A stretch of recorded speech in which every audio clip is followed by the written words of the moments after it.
Good day mga kabilyar, panuuri natin ang ilan sa mga tricks na pinakita ni Efren sa isang player na nakalaban niya. Nang sumablay ang kalaban agad na inubos ni Efren ang mga bola sa mesa.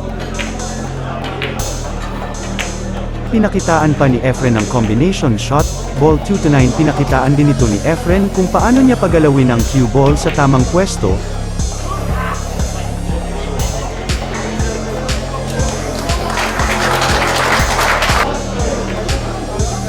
Isang pang tricks na pinakita ni Efren kung paano ang tamang pagtago ng cue ball na pinalakpakan ng lahat.